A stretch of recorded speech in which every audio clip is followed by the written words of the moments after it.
Hi friends, welcome to rise and shine. എല്ലാവർക്കും സുഖമല്ലേ? ഇന്ന് നമ്മൾ തയ്യാറാക്കാൻ പോകുന്നത് ജലാറ്റിനോ ചൈന ഗ്രാസോ ഒന്നുമില്ലാതെ എളുപ്പത്തിൽ തയ്യാറാക്കാൻ പറ്റുന്ന ഒരു പുഡിംഗ് ആണ്, കോഫി പുഡിംഗ്. എന്നാൽ പിന്നെ വീഡിയോയിലേക്ക് പോയാലോ? ഇതിൻ്റെ റെസിപ്പി ഒന്നും മിസ്സാവാതിരിക്കാനായിട്ട് ഈ വീഡിയോ ഫുള്ളായിട്ട് കാണണം. അതിൻ്റെ ഒപ്പം ലൈക്ക് ചെയ്യാൻ മറക്കല്ലേ.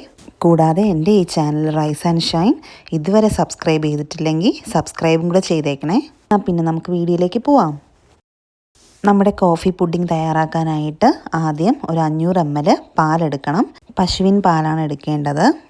എന്നിട്ട് ഞാനിവിടെ ഒരു ബൗൾ എടുത്തിട്ടുണ്ട്. ഇനി അതിലേക്ക് 1/4 കപ്പ് അളവിൽ കോൺഫ്ലോർ ചേർത്ത് കൊടുക്കാം.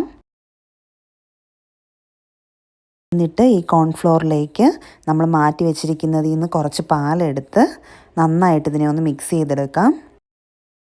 കട്ടയൊന്നും ഉണ്ടാവാൻ പാടില്ല. നന്നായിട്ട് ഇതിനെ മിക്സ് ചെയ്യണം. അപ്പോൾ ഇത്രയും ആയിക്കഴിഞ്ഞാൽ നമുക്ക് നമ്മുടെ പാലൊന്ന് ചൂടാക്കി തുടങ്ങാം. ഒരു മീഡിയം ഫ്ലെയിമിലിട്ട് നമുക്ക് പാല് ചൂടാക്കിയെടുക്കാം. ഇപ്പോൾ നമ്മുടെ പാല് ചെറുതായിട്ടൊന്ന് ചൂടായിട്ട് വന്നിട്ടുണ്ട്. ഇനി ഇതിലേക്ക് ഒരു 1/2 കപ്പ് പഞ്ചസാര നമുക്ക് ചേർത്ത് കൊടുക്കാം. എന്നിട്ട് നന്നായിട്ടൊന്ന് ഇളക്കി കൊടുക്കാം. ഇങ്ങനെ തന്നെ നമ്മൾ കണ്ടിന്യൂസ് ആയിട്ട് ഇളക്കി കൊടുത്തുകൊണ്ടിരിക്കണം. ഈ പാല് ചൂടാകുന്ന സമയം കൊണ്ട് നമ്മൾ പുഡിംഗ് തയ്യാറാക്കാനായി എടുത്തു വെച്ചിരിക്കുന്ന പാത്രത്തിൽ ഒരല്പം നെയ്യോ ബട്ടറോ തേച്ച് പാത്രം ഒന്ന് സെറ്റ് ചെയ്തെടുക്കാം. ഇപ്പം നമ്മുടെ പാല് ഇവിടെ ഏകദേശം നന്നായിട്ടൊന്ന് ചൂടായി വന്നിട്ടുണ്ട്.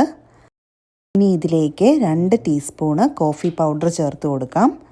ഞാനിവിടെ ഇൻസ്റ്റൻറ്റ് കോഫി പൗഡറാണ് പുഡിങ്ങിനായിട്ട് എടുത്തിരിക്കുന്നത്. അതാണ് നമ്മുടെ പുഡിങ്ങിന് നല്ലത്. അല്ലാതെ മറ്റേ തരിതരിയായിട്ടുള്ള അല്ലാത്ത കോഫി പൗഡറാണെങ്കിൽ നമ്മളതിനെ ജസ്റ്റ് വെള്ളത്തിലിട്ടൊന്ന് മെൽറ്റ് ചെയ്തിട്ട് ആ വെള്ളമാണ് ഇതിലേക്ക് ചേർത്ത് കൊടുക്കേണ്ടത്.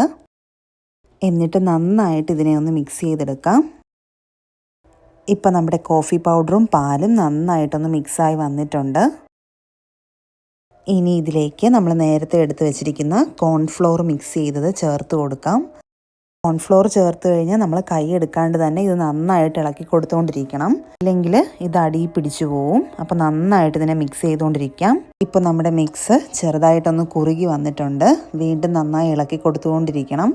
ഈ ഒരു ടൈം ആകുമ്പോൾ നമുക്കിതിലേക്ക് 1 ടേബിൾ സ്പൂൺ ബട്ടർ ചേർത്ത് കൊടുക്കാം. എന്നിട്ട് വീണ്ടും നന്നായി ഇളക്കി കൊടുക്കാം. ബട്ടർ അലിഞ്ഞു ചേരുന്നത് വരെ നന്നായിട്ടൊന്ന് മിക്സ് ചെയ്ത് കൊടുക്കാം. ഇപ്പോൾ ബട്ടർ നമ്മുടെ പുഡിങ്ങിൻ്റെ മിക്സിൽ നന്നായിട്ട് അലിഞ്ഞ് ചേർന്നിട്ടുണ്ട്.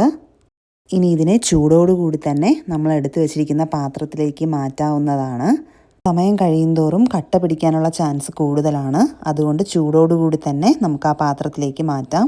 എന്നാൽ മാത്രമേ പുഡിങ് നമ്മൾ വിചാരിക്കുന്ന രീതിയിൽ നല്ല സോഫ്റ്റായിട്ടും നല്ല കൺസിസ്റ്റൻസിയിൽ നമുക്ക് കിട്ടൂ. എന്നിട്ട് ഇതിനെ ചൂടാറാനായിട്ട് വെക്കാം. ചൂടൊന്ന് ആറിയതിന് ശേഷം 10 to 20 മിനിറ്റ്സ് നമുക്കിതിനെ ഫ്രിഡ്ജിൽ വെക്കാവുന്നതാണ്.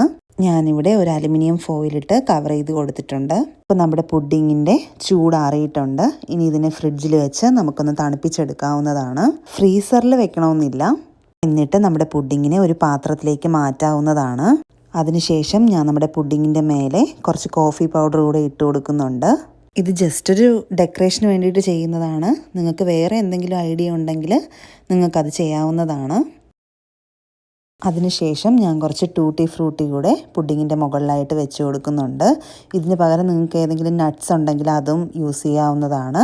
നിങ്ങളുടെ ഐഡിയയ്ക്ക് അനുസരിച്ച് നമ്മുടെ പുഡിങ്ങിൻ്റെ ലുക്കും മാറ്റാവുന്നതാണ്. കണ്ടില്ലേ, ഇതാണ് നമ്മുടെ പുഡിങ്ങിൻ്റെ ഫൈനൽ ലുക്ക്. ഈ പുഡിങ് നല്ല സോഫ്റ്റുമാണ്, ടേസ്റ്റിയുമാണ്. നിങ്ങളെല്ലാവരും ഉറപ്പായിട്ടും ഇത് ട്രൈ ചെയ്ത് നോക്കണം. നിങ്ങൾക്ക് എല്ലാവർക്കും ഇത് ഇഷ്ടപ്പെടും. ഈ വീഡിയോ നിങ്ങൾക്ക് ഇഷ്ടമായാൽ ലൈക്കും കമൻറ്റും ചെയ്യാൻ മറക്കരുത്. കൂടാതെ എൻ്റെ ഈ ചാനൽ സബ്സ്ക്രൈബും ചെയ്യണം. ഇനി വീണ്ടും ഇതുപോലൊരു വീഡിയോയുമായി എത്തുന്നത് വരെ ബൈ ബൈ.